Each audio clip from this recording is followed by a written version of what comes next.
نہ جانے مسائل تو علماء سے پوچھیں، یہ حکم مبین ہم کو رب سے ملا ہے، چلو پوچھ کیسے جیے زندگی کو، چلو پوچھ لے کس میں رب کی رضا ہے، رب کی رضا ہے۔ الحمدللہ رب العالمین والصلاة والسلام علی سید المرسلین، اما بعد فاعوذ باللہ من الشیطان الرجیم، بسم اللہ الرحمن الرحیم۔ الصلاة والسلام علیک یا رسول اللہ وعلی آلک واصحابک یا حبیب اللہ، الصلاة والسلام علیک یا نبی اللہ وعلی آلک واصحابک یا نور اللہ۔ میٹھے میٹھے اسلامی بھائیوں اور مدنی چینل کے ناظرین، سلسلہ دارالفتہ اہل سنت میں ایک بار پھر آپ کو مرحبا کہتے ہیں۔ ابتداً درود پاک کی فضیلت عرض کی جاتی ہے کہ فرمان مصطفیٰ صلی اللہ تعالی علیہ وسلم ہے کہ جس نے قرآن پاک پڑھا، رب تعالیٰ کی حمد کی اور نبی صلی اللہ علیہ وسلم پر درود شریف پڑھا، نیز اپنے رب سے مغفرت طلب کی تو اس نے بھلائی اس کی جگہ سے تلاش کر لی۔ صلو علی الحبیب صلی اللہ تعالی علی محمد صلی اللہ علیہ وسلم۔ مدنی شریف کے ناظرین، الحمدللہ عز و جل گھر بیٹھے ہم بہت سارے مسائل سیکھنے میں کامیاب ہو جاتے ہیں۔ آپ سلسلہ توجہ سے دیکھیں، ممکن ہو تو اس کے اہم مدنی پھول تحریر کریں، انشاءاللہ عز و جل بہت زیادہ آپ کے علم میں اضافہ ہوگا، بہت سارے مسائل آپ کو سیکھنے کو ملیں گے۔ آپ کی کالز اور SMS ہم شامل سلسلہ کرتے ہیں اور آج بھی کریں گے۔ آئیے آپ کی کال سے ہم اپنے سلسلے کو بڑھاتے ہیں۔ مفتی صاحب کی بارگاہ میں میرا یہ سوال ہے کہ جو ہم درود پاک کے حوالے سے سنتے حدیث پاک جس میں ہے کہ جو درود پاک پڑھنا بھول گیا وہ جنت کا راستہ بھول گیا، تو اس کے معنی کیا ہے، یہ ذرا تفصیل سے بتا دیں، جزاکم اللہ خیرہ۔ آمین۔ جی حضور کیا ارشاد فرمائیں گے اس حوالے سے؟ الحمدللہ رب العالمین والصلاة والسلام علی سید الانبیاء والمرسلین، اما بعد فاعوذ باللہ من الشیطان الرجیم، بسم اللہ الرحمن الرحیم۔ یہ جو حدیث مبارکہ ہے کہ جو مجھ پر درود پاک پڑھنا بھول گیا وہ جنت کا راستہ بھول گیا، اس کا جو معنی علماء نے بیان کیا ہے وہ یہ کیا ہے کہ جس نے نبی کریم صلی اللہ تعالیٰ علیہ وسلم پر درود پاک پڑھنا چھوڑ دیا، یعنی کیونکہ جو نسیان ہے، بھولنا ہے، یہ تو ظاہر ہے کہ اس پر مذمت ہے نہیں، بندہ بھول جائے تو بھولنے پر تو رفع القلم، قلم اٹھا لیا گیا ہے۔ یہ جو یہاں پر ذکر فرمایا ہے کہ جو بھول گیا پڑھنا، اس سے مراد ہے کہ جو درود پاک پڑھنا چھوڑ دے۔ مسئلہ یہ ہے کہ نبی کریم صلی اللہ تعالیٰ علیہ وآلہ وسلم کی ذات گرامی پر زندگی میں کم از کم ایک مرتبہ درود پاک پڑھنا یہ فرض ہے، یعنی جو مفتابہی مسئلہ ہے اس کے مطابق میں عرض کر رہا ہوں، ایک مرتبہ درود پاک پڑھنا یہ فرض ہے۔ اب چاہے وہ نماز کی حالت میں پڑھ لیا، باہر پڑھ لیا، درود پاک کا یہ فرض اس کا ادا ہو گیا۔ اور جب کسی مجلس کے اندر بندہ بیٹھا ہے اور وہاں پر حضور علیہ الصلوۃ والسلام کا ذکر خیر ہوتا ہے تو اس پر ایک مرتبہ درود پاک پڑھنا یہ واجب ہے، یعنی پوری مجلس کے اندر ایک مرتبہ درود پاک پڑھنا یہ واجب ہے، جبکہ بعض ائمہ وہ ہیں کہ جن کے نزدیک ہر مرتبہ جب حضور علیہ السلام کا نام آئے گا درود پاک پڑھنا واجب ہے۔ لیکن جس پر فتویٰ دیا گیا، جس قول کو زیادہ صحیح کہا گیا وہ یہ ہے کہ ایک مرتبہ بھی اگر کوئی پوری محفل کے اندر درود پاک پڑھ لیتا ہے تو اس کا واجب ادا ہو جائے گا۔ ہاں، بہتر سب کے نزدیک یہی ہے کہ نبی رحمت صلی اللہ تعالیٰ علیہ وآلہ وسلم کا نام نامی جتنی مرتبہ بھی آئے، ہر مرتبہ درود پاک پڑھنا یہ مستحب اور اچھا کام ہے۔ البتہ یہاں پر یہ نقطہ پیش نظر رہے کہ ہماری ایک تعداد ہوتی ہے کہ جو غفلت کا شکار ہوتی ہے، یعنی نبی رحمت صلی اللہ تعالیٰ علیہ وآلہ وسلم پر ایک مرتبہ درود پاک پڑھنا جو مجلس کے اندر واجب قرار دیا گیا ہے، تو پوری مجلس کے اندر ختم ہونے تک ایک مرتبہ پڑھ لینا یہ ضروری ہے۔ اس میں تاخیر کرے گا تو اب تاخیر کی وجہ سے گناہگار ہوگا، یعنی اب مجلس ختم ہو گئی اور اب تک اس نے نہیں پڑھا تو گناہگار ہوا۔ علماء ارشاد فرماتے ہیں کہ جب حضور علیہ السلام کا نام آئے اس وقت درود پاک پڑھنا واجب ہے۔ ہونا تو یہ چاہیے تھے کہ جب آتا رہتا فوری طور پہ پڑھا جاتا، لیکن اس میں بندے بسا اوقات مشکل کے اندر آ جاتے ہیں، تو اس لیے علماء نے سہولت کے لیے اس بات کا حکم دیا کہ ایک مجلس ہے، ایک محفل ہے، اس میں آخر تک بندہ ایک مرتبہ بھی پڑھ لے تو اس کا یہ واجب ادا ہو جائے گا۔ لیکن اس سے بھی تاخیر کر دیتا ہے، مجلس ختم ہو گئی، ہاں وہ بھی ختم ہو گئی اور بندہ تب بھی نہیں پڑھتا اب وہ گناہگار ہوگا، اب توبہ بھی اس کو کرنا ہوگی، درود پاک بھی اس کو پڑھنا ہے۔ مدی چل کے ناظرین، مفتی صاحب نے یہ حدیث کی جس میں یہ فرمایا گیا کہ اگر درود پاک پڑھنا بھول گئے تو جنت کا راستہ بھول گئے، اس کا معنی بیان کیا، اس میں کس چیز کو پیش نظر رکھا گیا اس کو بھی واضح کیا، اور تفصیل سے مزید بھی مدنی بھول عطا فرمائے۔ تو مدی چل کے ناظرین نیت کر لیجئے، علماء نے بھی یہ فرمایا کہ روزانہ 313 مرتبہ جو درود پاک پڑھے گا اس کا شمار کثرت سے درود پاک پڑھنے والوں میں کیا جائے گا۔ ایک تو آپ یہ نیت بھی کر لیں، اور دعوت اسلامی کے مدنی ماحول میں یہ مدنی انعام بھی ہے، اور ساتھ ساتھ جیسے ابھی آقا علیہ الصلوۃ والسلام کا تذکرہ ہو رہا ہے تو اس کا بھی بیان کیا گیا کہ جس مجلس میں ہم موجود ہوتے ہیں کم از کم اس مجلس میں ایک مرتبہ درود پاک کا پڑھنا یہ واجب ہے، اور ہر دفعہ پڑھیں گے تو انشاءاللہ مزید ثواب بھی ملے گا، برکتیں بھی ملیں گی۔ جی اگلی کال۔ دارالفتہ اہل سنت میں مفتی صاحب سے میرا سوال عرض ہے کہ مسجد میں ہی مدرسہ ہے، لوگ کچھ رقم مسجد کی مد میں دیتے ہیں اور کچھ رقم مدرسے کی مد میں دیتے ہیں، قاری صاحب امامت بھی کرواتے ہیں، مدرسہ بھی پڑھاتے ہیں، کیا مسجد و مدرسے کی مد کی رقم سے تنخواہ دے سکتے ہیں؟ جواب ارشاد فرما دیجیے۔ کیا فرماتے ہیں؟ دیکھیں، ایک ہوتا ہے مشترکہ چندہ، جیسے مسجد کے اندر دوپہر کے وقت میں مدرسہ لگتا ہے، اس کے لیے چندہ مشترکہ ہو رہا ہوتا ہے، اس میں کوئی یہ نہیں ہوتا کہ اس کے لیے الگ سے چندہ لیں اور اس کے لیے الگ سے چندہ لیں۔ تو ظاہر ہے کہ جب وہاں پہ معروف ہے، عرف ہے کہ مسجد کے اندر یہ کام ہوتے ہیں تو اس کی تنخواہ تو اس کے ذریعے سے دینے میں کوئی حرج نہیں ہوتا۔ ہاں، مدرسہ اندر لگتا ہے یا مدرسہ سائڈ پہ لگتا ہے، مسجد کے ساتھ بنی ہوئی عمارت ہے الگ سے، اور وہاں پہ بھی لوگوں کو معلوم ہے کہ جو ہم چندہ دے رہے ہیں وہ دونوں مقام پہ خرچ ہوتا ہے، تو بھی دونوں مقام پہ خرچ کرنے میں حرج نہیں۔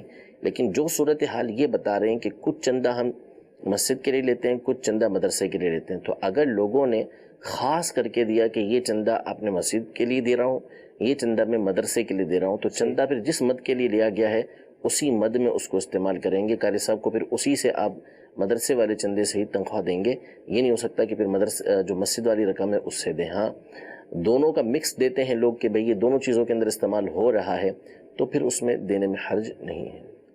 جی اگلی کال لیں گے۔ جو کام ہمارے نبی نے کیا ہم اسے سنت کہتے ہیں، لیکن جو فرائض آپ نے ادا کیے جیسے زکوٰۃ اور دیگر فرائض، نماز وغیرہ، ان کو بھی سنت کہہ سکتے ہیں؟ جی کیا فرماتے ہیں؟ جی بالکل، نبی کریم صلی اللہ تعالیٰ علیہ وآلہ وسلم نے جو کام بھی کیا اس کو ویسے تو سنت کہا جاتا ہے، کہ سنت حضور علیہ السلام کے کام طریقہ کار کو کہتے ہیں، لیکن کچھ اصطلاحات ہوتی ہیں، اور جب وہ اصطلاحات بولی جاتی ہیں تو پھر ان کا مخصوص معنی ہوتا ہے۔ ٹھیک ہے۔ تو اب جیسے مثال کے طور پہ سنت کی پھر دو قسمیں بنتی ہیں، تو جب ہم بولیں گے کہ سنت، تو کون سی سنت؟ سنت موقدہ یا سنت غیر موقدہ؟ سنت موقدہ وہ ہوتی ہے کہ جس کو نبی کریم صلی اللہ علیہ وسلم نے ہمیشہ کیا اور کبھی اس بات کو بیان کرنے کے لیے چھوڑ دیا کہ یہ واجب یا فرض نہیں ہے، اور سنت غیر موقدہ وہ کہ جس کو ہمیشہ حضور علیہ السلام نے نہ کیا ہو، تو ان میں فرق ہوتا ہے۔ تو اسی طرح فرائض، واجبات، ویسے تو نبی کریم صلی اللہ تعالیٰ علیہ وآلہ وسلم نے ان کی ادائیگی فرمائی ہے، لیکن ان کو اصطلاح کے اندر یہ سنت نہیں کہا جاتا، ان کو فرض ہی کہا جاتا ہے۔ اگر آپ ان کو سنت کہیں گے تو پھر نتیجہ یہ نکلے گا کہ لوگ سمجھیں گے کہ شاید یہ سنت فرض نہیں ہے، یہ سنت ہے، واجب نہیں ہے، تو اس لیے ان کو سنت نہیں کہا جاتا، ان کو فرض ہی کہا جاتا ہے۔ ہاں، بعض اوقات ایسا ہوتا ہے کہ کوئی حکم ہوتا ہے وہ واجب ہوتا ہے اور اس کو سنت کہہ دیتے ہیں، اور سنت کہنے کی وجہ یہ ہوتی ہے کہ یہ حکم سنت سے ثابت ہوتا ہے۔ جیسے عیدین کی نماز ہے، اس کو بعض نے کہا کہ یہ سنت ہے، تو اس کو سنت کہنے کی وجہ یہ کہ اس کا حکم سنت سے ثابت ہے، ورنہ یہ واجب ہے۔ اسی طرح بعض نے قربانی کے بارے میں کہا کہ یہ سنت ہے، لیکن وہاں سنت کہنے کا مطلب یہ کہ یہ سنت سے ثابت ہے، اس لیے ہم اس کو واجب کہتے ہیں۔ تو جو فرض و واجب ہوگا اس کو فرض و واجب ہی کہا جائے گا۔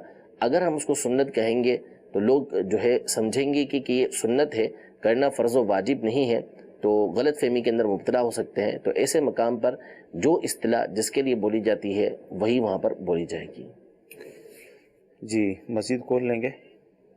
کہ یہ مزارات پہ جانا جو ہے یہ کس حد تک ٹھیک ہے؟ قرآن و سنت کے حوالے سے بتائیں، اور وہاں بھی جو اسپیشلی کرتے ہیں کہ جی پہلے جمعے کو جانا، چاند کے پہلے جمعے کو جانا ہے یا پہلے اتوار کو جانا ہے، اس میں کیا حقیقت ہے؟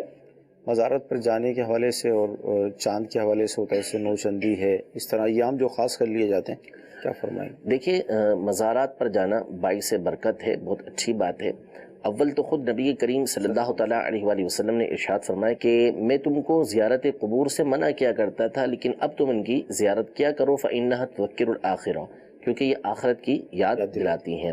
تو قبر مزار جو ہوتا ہے اس میں قبر ہی ہوتی ہے، تو جب دیگر قبروں کی ہمیں اجازت دی گئی ہے کہ ہم اس کی زیارت کے لیے جا سکتے ہیں، ان کی قبر کے پاس جا سکتے ہیں، تو پھر اولیاء اللہ یا انبیاء کرام علیہم السلام یا صحابہ کرام علیہم رضوان، ان کی جو قبریں ہوتی ہیں کہ جن کو مزار کی صورت میں بنایا ہوتا ہے، اس میں جانے میں کیا حرج ہے؟ وہ اسی حدیث پاک کے تحت داخل ہیں کہ فزوروها، ان کی زیارت کیا کرو۔ اس کے علاوہ خود نبی کریم صلی اللہ تعالیٰ علیہ وآلہ وسلم ہر سال شہداء کی قبروں پر جایا کرتے تھے، اور صحابہ کرام علیہم رضوان نبی کریم صلی اللہ تعالیٰ علیہ وسلم کی قبر انور پر حاضر ہوا کرتے تھے۔ اس کے بعد علماء کا ایک طریقہ کار رہا ہے کہ بکثرت بڑے بڑے علماء کی، اولیاء کی، صلحاء کی قبروں پر یہ جایا کرتے تھے۔ حدیث مبارکہ، مشہور حدیث مبارکہ ہے، نبی کریم صلی اللہ تعالیٰ علیہ وسلم کی وصال ظاہری کے بعد جب حضرت سیدنا عمر رضی اللہ تعالیٰ عنہ کے دور میں قحط پڑا، تو حضرت سیدنا بلال بن حارث رضی اللہ تعالیٰ عنہ یہ قبر انور پر حاضر ہوئے اور نبی کریم صلی اللہ تعالیٰ علیہ وآلہ وسلم کی بارگاہ میں استغاثہ کیا کہ آپ کی امت کے اوپر قحط آ پڑا ہے، پریشانی ہے، اور آپ صلی اللہ تعالیٰ علیہ وسلم سے مدد مانگی۔ حضور علیہ السلام نے خواب میں آ کے ان کو بشارت دی اس بات کی کہ انقریب بارش ہوگی۔ تو یہ نبی کریم صلی اللہ علیہ وسلم کی قبر انور پر جانا۔ اس کے علاوہ اسماء الرجال کی کتابوں کے اندر جب پڑھتے ہیں تو جگہ جگہ اسلاف کی قبروں کے جب ان کے حالات لکھے ہوتے ہیں تو ساتھ لکھا ہوتا ہے کہ قبرہ یزارو، ان کی قبر فلاں مقام پر ہے اور اس کی زیارت کی جاتی ہے۔ خطیب بغدادی نے تاریخ بغداد کے اندر یوں ہی، امام ذہبی رحمۃ اللہ تعالیٰ علیہ نے سیر اعلام النبلاء میں، علامہ شامی رحمۃ اللہ تعالیٰ علیہ نے رد المختار کے اندر اس بات کو لکھا کہ سیدنا امام معروف کرخی رحمۃ اللہ تعالیٰ علیہ، ان کی قبر انور کے بارے میں اہل بغداد کا یہ کہنا تھا کہ یہ تریاق مجرب ہے، یعنی تریاق ایسی چیز کہ جس کے ذریعے سے زہر دور کیا جاتا ہے، بیماری دور کی جاتی ہے، یعنی ان کی قبر انور کے پاس آ کے جو بندہ دعا کرتا ہے اللہ تبارک و تعالیٰ اس کی دعا کو قبول فرماتا ہے۔ یوں ہی خطیب بغدادی نے تاریخ بغداد کے اندر اور امام ابن حجر حیثمی رحمۃ اللہ تعالیٰ علیہ نے الخیرات الحسان میں اس بات کو نقل کیا کہ حضرت امام شافعی رحمۃ اللہ تعالیٰ علیہ یہ حضرت امام اعظم ابو حنیفہ رحمۃ اللہ تعالیٰ کی قبر انور پر جایا کرتے تھے، جب کوئی پریشانی ہوتی تو ان کی بارگاہ میں حاضر ہوتے اور وہاں جا کر دعا مانگا کرتے تھے۔ ہمارے اسلاف میں سے بڑی تعداد ہے کہ جو سیدنا امام موسیٰ کاظم رحمۃ اللہ تعالیٰ کے بارگاہ، ان کے مزار پر حاضر ہوتی، قبر انور پر حاضر ہوتی اور وہاں پہنچ کے دعا کرتی، اللہ تبارک و تعالیٰ ان کی دعاؤں کو قبول فرماتا، ان کی مشکلات کو دور کرتا۔ تو بڑے بڑے علماء کے حالات کے اندر یہ باتیں لکھی ہیں کہ ان کی قبر انور کے پاس جا کے دعا مانگی جائے، اللہ تبارک و تعالیٰ ان کی دعاؤں کو قبول فرماتا۔ امام ذہبی رحمۃ اللہ تعالیٰ علیہ نے سیر اعلام النبلاء کے اندر اس کی وجہ یہ لکھی کہ ان کی قبریں جو ہیں ان پر اللہ تبارک و تعالیٰ کی رحمتیں نازل ہو رہی ہوتی ہیں، اور جہاں اللہ کی رحمت نازل ہو تو وہاں پر دعا کی قبولیت کا جو چانس ہوتا ہے وہ بڑھ جاتا ہے۔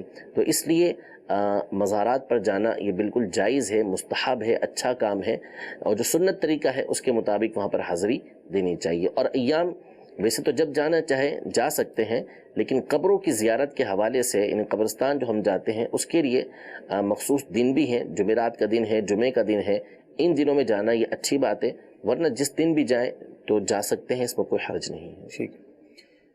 مدنی چینل کے ناظرین SMS جو ہمیں موصول ہو رہے ہیں اس میں سے کچھ لیتے ہیں۔ تہجد کی رکعتیں کتنی ہیں کل؟ جی، تہجد کی جو رکعتیں ہیں کم از کم 2 رکعتیں ہیں، 2 پڑھیں اور اس کے علاوہ جتنی چاہیں زیادہ سے زیادہ پڑھیں۔ ہاں یہ ہے کہ جس کو اس بات کا یقین ہے، ظن غالب ہے کہ وہ تہجد میں اٹھے گا، تو اس کے لیے بہتر یہ ہے کہ وہ وطر عشاء کے بعد نہ پڑھے بلکہ تہجد میں اٹھ کے پڑھے، کہ پہلے تہجد کے نوافل پڑھے اور آخر کے اندر وہ وطر کی نماز ادا کرے۔ ہاں جسے اندیشہ ہے اس بات کا کہ اس کی آنکھ نہیں کھلے گی تو پھر وہ وطر پہلے ہی پڑھ لے، اور جب تہجد میں آنکھ کھلے تو تہجد کی نماز ادا کرے، جتنی چاہے رکعتیں وہ پڑھ سکتا ہے۔ ٹھیک ہے۔ اچھا، غسل میں اگر وضو کی نیت کر لیں تو دونوں ہو جائیں گے؟ ویسے بھی غسل جب ہم کرتے ہیں تو شرعی جو غسل ہے اس میں جب اعضائے وضو پر پانی بہہ جائے گا تو وضو ویسے بھی ادا ہو جائے گا. ٹھیک ہے جی. مزید کال. میرا سوال ہے کہ جب امام جماعت کروا رہا ہو تو کیا پیچھے مقتدی لقمہ دے سکتا ہے یا نہیں دے سکتا کسی بھی جو فرض نماز ہے اس میں؟ جزاک اللہ جی. خیر. مقتدی کا لقمہ دینا اصل میں ہمارے یہاں یہ بڑی معروف بات ہے، مشہور بات ہے کہ شاید امام کو جو لقمہ دینا ہے وہ تراویح کے ساتھ خاص ہے. جی. ایسا نہیں ہے. امام اگر غلطی کرتا ہے، مثلا تلاوت کے اندر، قرات کے اندر بھول گیا اور نکال نہیں پا رہا فرض کے اندر ہی، تو بھی اس کو لقمہ دینا جائز ہے. اسی طرح تلاوت کے اندر کوئی غلطی کر جاتا ہے، اس میں بھی لقمہ دینا یہ جائز ہے، لیکن بہرحال پہلے اس کو نکالنے دینا چاہیے کہ وہ خود ہی صحیح کر لے. اسی طرح دیگر جو مقامات ہیں، مثال کے طور پر وہ دوسری رکعت کے اندر دوسری رکعت میں بیٹھنے کی جگہ کھڑے ہونے لگا، تو اگر وہ بالکل سیدھا کھڑا نہیں ہوا بلکہ ابھی بیٹھنے کے قریب ہے یا اس کے پاؤں سیدھے ہو چکے ہیں لیکن کمر اس کی ابھی ٹیڑھی ہے، اس صورت میں کوئی لقمہ دینا چاہتا ہے تو لقمہ دے سکتا ہے. اور امام بیٹھ گیا اس صورت میں، اگر بیٹھنے کے قریب تھا بالکل تو سجدہ سہو بھی لازم نہیں ہے، لیکن کھڑے ہونے کے قریب تھا تو اس صورت میں سجدہ سہو بھی لازم ہو جائے گا. تو بعض مقامات ہوتے ہیں کہ جہاں پر لقمہ دینا جائز ہوتا ہے، لیکن اب مثال کے طور پر امام بالکل سیدھا کھڑا ہو گیا تیسری رکعت کے اندر قاعدہ اولا چھوڑ کر، تو اس صورت میں یہاں لقمہ دینے کی اجازت نہیں ہے. جو لقمہ دے گا اس کی اپنی نماز جائے گی، اور جو امام اس کا لقمہ لے لے گا تو امام کی بھی گئی، اور امام کی گئی تو پھر دیگر کی نماز بھی چلی جائے گی. تو جہاں لقمہ دینے کے مقامات ہیں وہ لقمہ دیا جا سکتا ہے، چاہے فرض نمازی کیوں نہ ہو. جی. مزید کورس لیں گے. مفتی صاحب کی بارگاہ میں عرض یہ ہے کیا نماز جنازہ کے بعد دعا مانگنا جائز ہے؟ اگر جائز ہے تو یہ کس کتاب میں ہے؟ پلیز رہنمائی فرما دیں. جی. اس وقت دعا مانگنا جائز ہے، ہم ہاتھ اٹھا کے دعا مانگیں، صحیح، کوئی منع نہیں کرے گا دعا مانگنے سے. پھر کوئی پوچھے کہ یہ دعا مانگ رہے ہیں یہ کس کتاب میں لکھا ہوا ہے، تو ظاہر ہے کہ یہ کہا جائے گا کہ جب اللہ تبارک و تعالی نے فرمایا ہے کہ وقال ربکم ادعونی استجب لکم، تمہارا رب تو یہ فرماتا ہے کہ مجھ سے دعا مانگو میں تمہاری دعاؤں کو قبول کروں گا. اجیب دعوت الداعی اذا دعان، میں دعا کرنے والوں کی دعاؤں کو قبول کرتا ہوں جب وہ مجھ سے دعا مانگیں. تو نماز جنازہ کے بعد دعا مانگنے میں اصلاً کوئی حرج نہیں ہے، بلکہ ایک حدیث مبارکہ اذا صلیتم علی المیت فاخلصوا له الدعاء، کہ جب تم میت پر جنازہ پڑھ چکو تو اس کے لیے کوشش کر کے اخلاص کے ساتھ دعا کرو. تو یہ بعض روایتیں، بعض شارحین نے اس کا معنی یہ کیا ہے کہ میت پر جو ہے وہ نماز جنازہ پڑھنے کے بعد اس کے لیے خلوص کے ساتھ دعا کرنا. تو اس میں کوئی حرج نہیں ہے کہ نماز جنازہ کے بعد جو ہے وہ دعا کی جا سکتی ہے. البتہ اتنا ہے کہ اس میں لمبی دعا نہیں کرنی چاہیے، مختصر دعا کرنی چاہیے، اس لیے کہ جنازے کو جلد سے جلد، میت کو جلد سے جلد یہ دفنانا چاہیے، اس میں تاخیر نہیں کرنی چاہیے. تو مختصر دعا کریں، اس کی مغفرت کی دعا کریں، قبر و حشر کی مشکلات آسان ہونے کے لیے اس کے لیے دعا کریں، قبر کے سوالات میں آسانی کے لیے دعا کریں، اور مختصر دعا کر کے پھر اس کو قبرستان کی طرف یہ لے جایا جائے. صحیح. اسی طرح قبرستان میں دفنانے کے بعد جو دعا ہوتی ہے وہ بھی کرنے میں کوئی حرج نہیں ہے. وہ کہ نبی کریم صلی اللہ علیہ وسلم قبر انور پر قبر پہ بیٹھا کرتے، یعنی اس کے سامنے بیٹھتے، اور تسبیح وغیرہ کرنا آپ صلی اللہ تعالیٰ علیہ وسلم سے ثابت ہے. ٹھیک. جی. مزید کال. دارالافتاء اہل سنت میں مفتی صاحب کی بارگاہ میں عرض یہ ہے کہ جو علماء اکرام پردہ فرما چکے ہیں، کیا ان کے بیان کو ان کے پردہ فرمانے کے بعد بھی ویڈیو میں سن سکتے ہیں یا دیکھ سکتے ہیں؟ جی. کیا فرماتے ہیں؟ اس میں تو کوئی حرج نہیں ہے. جب ان کی ویڈیو بنی ہوئی ہے تو ویڈیو کے لیے تصویر کا حکم تو ہے نہیں، ویڈیو بنی ہے اور ان کے بیانات موجود ہیں تو ان کو سننے میں، جبکہ وہ سنی صحیح العقیدہ عالم ہو، تو ان کے بیانات کو سننے میں کوئی حرج نہیں ہے، سنا جا سکتا ہے. ٹھیک ہے. مدنی چینل کے ناظرین، جامعۃ المدینہ کے طلباء کرام بھی ہمارے ساتھ سلسلے میں ہوتے ہیں اور یہ بھی سوال کرتے ہیں. دیکھیں کہ یہ کیا سوال کر رہے ہیں. السلام علیکم ورحمۃ اللہ وبرکاتہ. وعلیکم السلام ورحمۃ اللہ وبرکاتہ. صاحب کی بارگاہ میں عرض ہے کہ بعض لوگ سرکار صلی اللہ علیہ وسلم کی طرف کسی بات کو منسوب کر کے سوشل میڈیا اور میسیجز پر سینڈ کر دیتے ہیں، تو اور حالانکہ یہ حدیث مبارکہ یہ بات اس طرح ہوتی نہیں ہے، تو اس طرح کرنا کیسا؟ کیا فرماتے ہیں؟ دیکھیں، حدیث مبارکہ کا جو معاملہ ہے وہ تو بہت زیادہ حساس معاملہ ہے. ویسے بھی کوئی بھی شرعی بات ایسی ہو کہ جس کے بارے میں آپ کو معلومات نہیں ہے تو کہ اتھینٹک ہے یا نہیں، تو اس حوالے سے پہلے آپ کسی سنی صحیح العقیدہ عالم سے معلومات لے لیں کہ یہ بات ٹھیک ہے بھی یا نہیں کہ میں اس کو آگے بڑھاؤں۔ اور جہاں تک رہا نبی کریم صلی اللہ تعالیٰ علیہ وآلہ وسلم کی احادیث طیبہ کا معاملہ، تو اہل سنت کا یہ موقف ہے کہ کوئی بھی کبیرہ گناہ یہ ایسا نہیں کہ جس کی وجہ سے بندہ دائرہ اسلام سے خارج ہو، یعنی بڑے سے بڑا گناہ اس نے کیا تو گناہ کرنے کی وجہ سے نماز چھوڑ دی، نعوذ باللہ، روزہ چھوڑ دیا، زکوٰۃ نہیں دی اس نے، یا نعوذ باللہ زنا کے اندر پڑ گیا، شراب نوشی کے اندر پڑ گیا، تو یہ گناہ وہ ہیں کہ جو ایمان کی بربادی کا سبب تو بن سکتے ہیں کہ اللہ نہ کرے اس کا ایمان ضائع ہو جائے، لیکن ان کے کرنے کی وجہ سے اہل سنت و جماعت کے نزدیک بندہ دائرہ اسلام سے خارج نہیں ہوتا جب تک کہ وہ حرام کے جو حرام ضروریات دین سے ہے اس کو حلال نہ سمجھے، تو اس صورت میں وہ کافر ہوتا ہے، ورنہ نہیں ہوتا، کرنے سے کافر نہیں ہے۔ البتہ ایک گناہ ایسا ہے کہ جس کے بارے میں خود علماء اہل سنت کا اختلاف ہے کہ آیا اس کے کرنے کی وجہ سے بندہ جو ہے وہ دائرہ اسلام سے خارج ہوتا ہے یا نہیں ہوتا، اور وہ ہے نبی کریم صلی اللہ تعالیٰ علیہ وسلم کی ذات پر جھوٹ باندھنا۔ تو جھوٹ باندھتا ہے، اس کے بارے میں امام الحرمین کے والد گرامی امام ابو محمد الجوینی رحمۃ اللہ تعالی بہت بڑے عالم گزرے ہیں، اسی طرح ابن ناصر مالکی رحمۃ اللہ تعالی اور ان کے متبعین کا یہ موقف ہے کہ جو بندہ نبی کریم صلی اللہ علیہ وسلم پر جھوٹ باندھے وہ دائرہ اسلام سے ہی خارج ہو جائے گا، اگرچہ کہ جمہور علماء یہاں پر یہی کہتے ہیں کہ وہ بہت بڑا گناہ کر رہا ہے، وہ کافر نہیں ہوا، دائرہ اسلام سے خارج نہیں ہوا۔ لیکن اس سے ہم اندازہ لگا سکتے ہیں کہ معاملہ کتنا سیریس ہے، کیسا سینسٹیو معاملہ ہے نبی کریم صلی اللہ تعالیٰ علیہ وسلم کی ذات پر جھوٹ باندھنا، کیونکہ جب آپ نے حضور علیہ السلام کی طرف ایک بات کو منسوب کر دیا تو اس کا مطلب ہے کہ آپ نے دین کے اندر اضافہ کر دیا، آپ نے بتا دیا کہ بھئی یہ دین ہے۔ آپ نے کسی اور کے خلاف نعوذ باللہ جھوٹی بات بولی تو وہ بھی غلط ہے، لیکن اس کی طرف جھوٹ منسوب کرنے کی وجہ سے وہ بات دین نہیں بنتی، لیکن حضور علیہ السلام کی طرف بات منسوب کر دی تو اس کا مطلب یہ ہے کہ یہ دین کی بات ہے جو حضور علیہ السلام نے ارشاد فرمائی ہے، لہذا اس کو علماء نے بہت بڑا گناہ شمار کیا ہے اور اس سے بچنا یہ لازم ہے۔ جب بھی ایسی کوئی حدیث مبارکہ آئے جو آپ کے سامنے تو اس کو فوری طور پہ آگے نہ بڑھایا کریں، بلکہ جو مقتدر علماء ہیں، معتمد علماء ہیں جن کے اوپر اعتماد کیا جاتا ہے، ان سے آپ اس حوالے سے معلومات لے لیجئے۔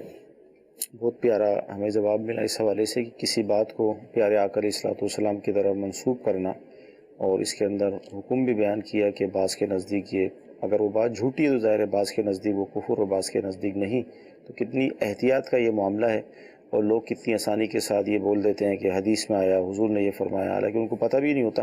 اچھا، اسی طرح اللہ کی طرف بھی منسوب کرتے ہیں بڑا گناہ کہ اللہ تعالیٰ نے یہ فرمایا، اس سے بڑھ کر ظالم کون کہ جو اللہ کی طرف جھوٹی بات گڑے۔ صحیح، بہت بڑا گناہ ہے اللہ تبارک و تعالیٰ کی طرف بات کو منسوب کرنا۔ جی مزید کال لیں گے۔ میرا سوال یہ ہے جی، یہ جو فوت ہو جاتا ہے تو جمعرات کو کہتے ہیں جی اس جمعرات کو اس نے کھانا دینا ہے، اس جمعرات کو فلاں رشتہ دار نے دینا ہے، اس جمعرات کو کس نے دینا ہے، یہ کوئی اس میں مذہب میں اس کی حیثیت ہے؟ مختلف قوموں میں مختلف طریقے رائج ہیں، اس کی کوئی حیثیت نہیں ہے، صرف اتنا ہے کہ جس دن انتقال ہوا اس دن میت کے دور کے رشتہ دار محلے والوں کے لیے یہ سنت ہے کہ وہ آ کے ان کو کھلائیں۔ ویسے دور کے رشتہ داروں کے لیے لکھا ہے کہ وہ گھر والوں کو آ کے کھانا کھلائیں، کیونکہ وہ غم کا دن ہوتا ہے ان کے لیے، اور کھانے وغیرہ سے وہ بھولے ہوئے ہوتے ہیں، غافل ہوتے ہیں، تو اس لیے ان کو اس دن زبردستی کر کے کھانا کھلایا جائے۔ باقی اس کے علاوہ ایسا کوئی حکم نہیں ہے کہ ہر جمعرات کو جو ہے وہ اتنے عرصے تک ان کو کھانا لا کے دیتے رہیں، ایسے رواج نہیں اپنانے چاہیے۔ ٹھیک ہے۔ اچھا، ایس ایم ایس یہ ہے کہ اگر کوئی شخص نماز پڑھ رہا ہے تو ہم اس کے آگے نماز شروع کر سکتے ہیں، آگے اس کے سامنے ہم آگے صف میں آ کے کھڑے ہو جائیں تو کوئی مسئلہ نہیں ہے، جبکہ کوئی اور وجہ نہ ہو، ورنہ اس کے آگے کھڑے ہو کے نماز پڑھنے میں کوئی حرج نہیں ہے۔ ٹھیک ہے جی، اگلی کال لیں گے۔ میں نے پیاز کے بارے میں سنا ہوا ہے کہ پیاز کے بارے میں کوئی حدیث ہے اس نام کی کہ صبح کے ٹائم کھائیں تو وہ جائز ہے، مغرب کے بعد کھائیں وہ ناجائز ہے؟ پیاز کے حوالے سے تو حضور علیہ السلام کی یہ احادیث تو موجود ہیں کہ جو ان درختوں سے کھائے، اس سے کھائے تو وہ ہماری مسجد کے قریب نہ آئے، یعنی اس میں چونکہ بو ہوتی ہے تو بو ناپسندیدہ چیز ہے، مسجد کو اس سے بچانا یہ ضروری ہے، تو جس نے کھائی ہو اس کو مسجد کے قریب آنے سے منع کیا گیا ہے، باقی ایسی کوئی حدیث ہم نے نہیں پڑھی کہ صبح کھائیں تو جائز، شام کو کھائیں تو ناجائز، یا نہ صبح کھائیں تو ناجائز، صبح کھائیں تو نہ شام کو کھائیں تو جائز، ایسی کوئی روایت ہماری نظر سے نہیں گزری. اور جب تک بندے کو پوری طور پر اس کا علم نہ ہو کہ یہ حدیث ہے یا نہیں، ہرگز آگے نہیں بڑھانی چاہیے. ٹھیک ہے جی، اگلی کال.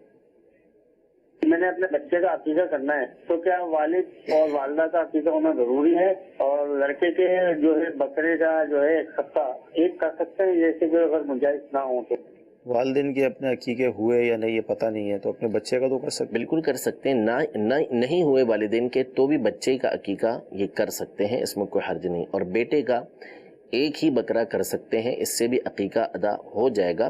گنجائش ایک کی ہے تو ایک کرنے میں کوئی حرج نہیں. اور بالفرض کسی کے پاس گنجائش نہیں تو اگر اس نے نہیں کیا تو اس صورت میں گناہگار نہیں ہے، لیکن گنجائش ہے تو بہرحال عقیقے کی سنت ادا کرنی چاہیے. اس سے بچے سے بلائیں مصیبتیں دور ہوتی ہیں. سبحان اللہ.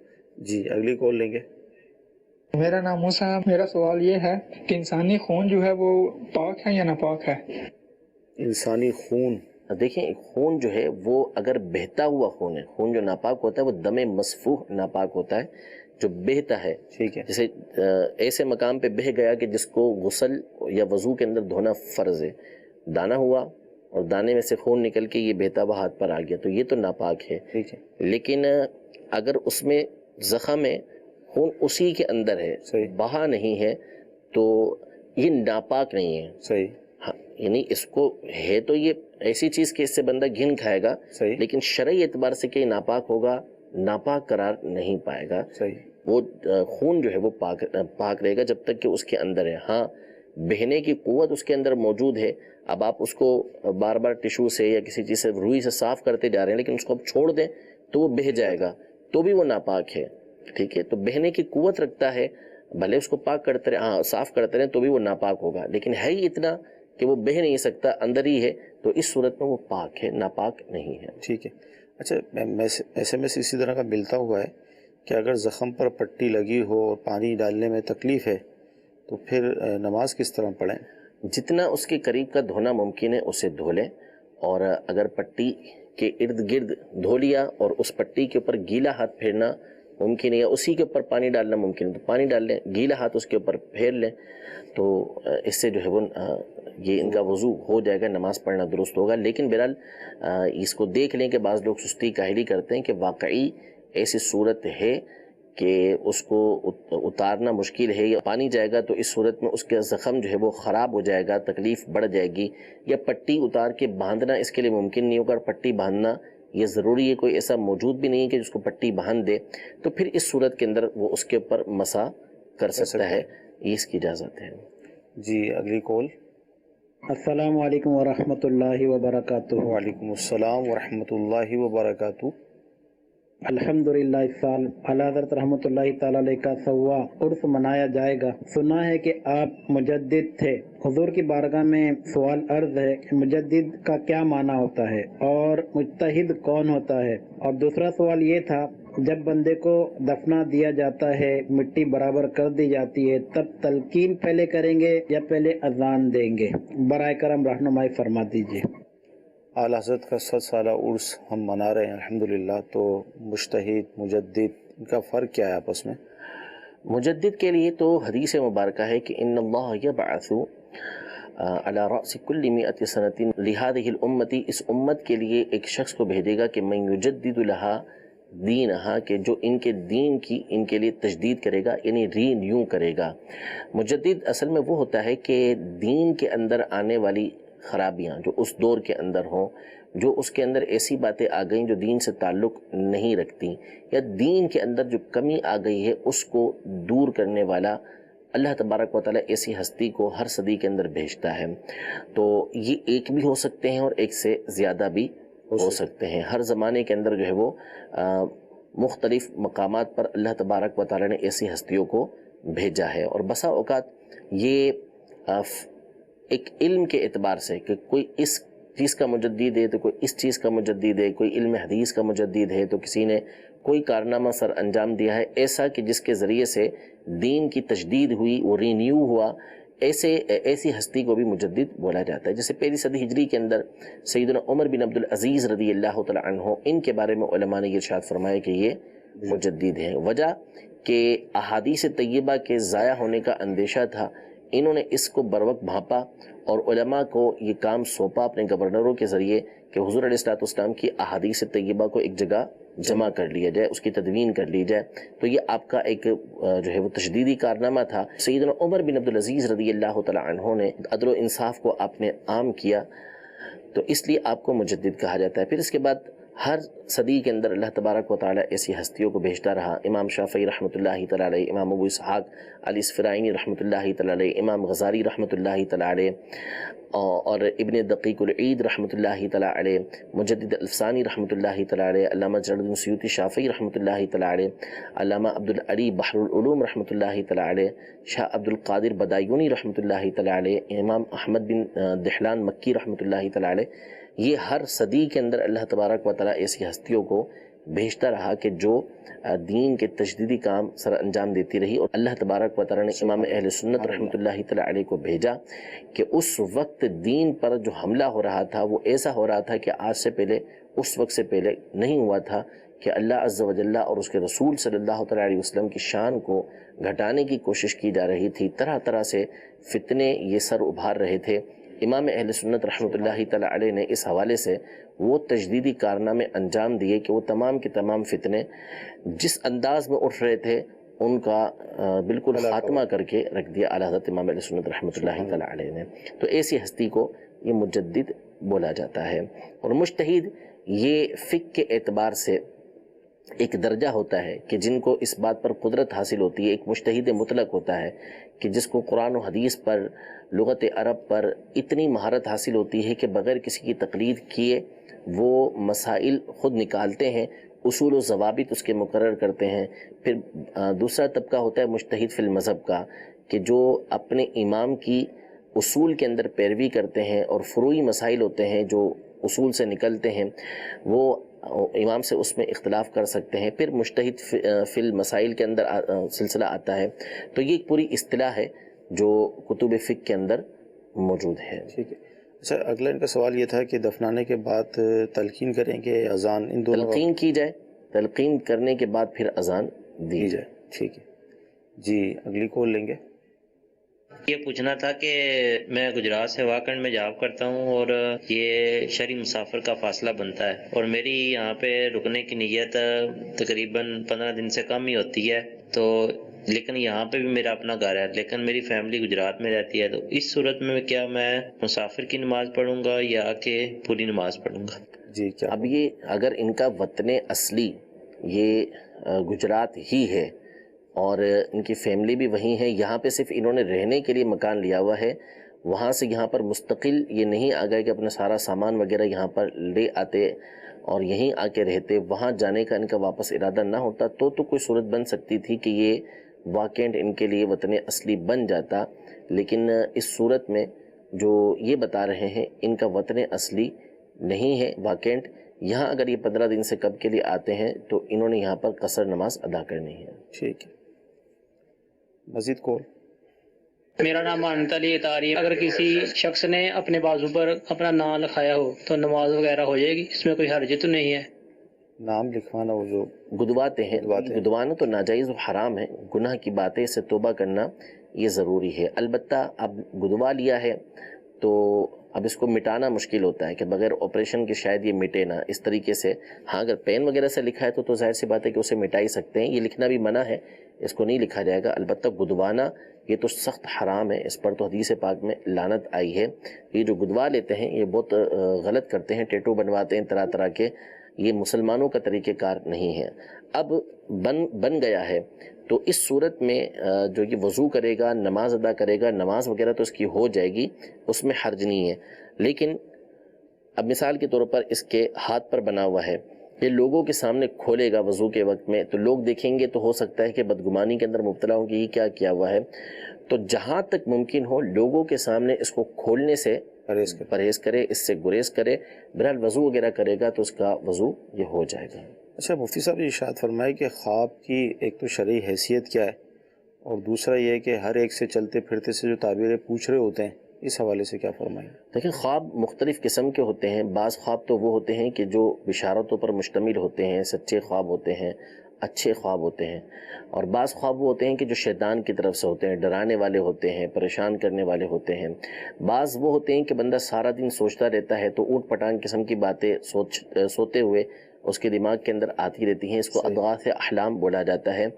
تو ایسے خوابوں کا تو اعتبار نہیں. جو اچھے خواب ہیں وہ اچھی چیز ہے. برا خواب ہو تو حکم یہ ہے کہ جیسے ہی بندے کی آنکھ کھلے تعوذ پڑھے، یعنی اعوذ باللہ من الشیطان الرجیم، اور اپنے الٹی طرف وہ تھوک دے. اور اچھا خواب ہے تو پھر اس صورت میں حکم یہ ہے کہ اگر تو بالکل واضح ہے، اللہ تبارک و تعالیٰ کا شکر ادا کرے.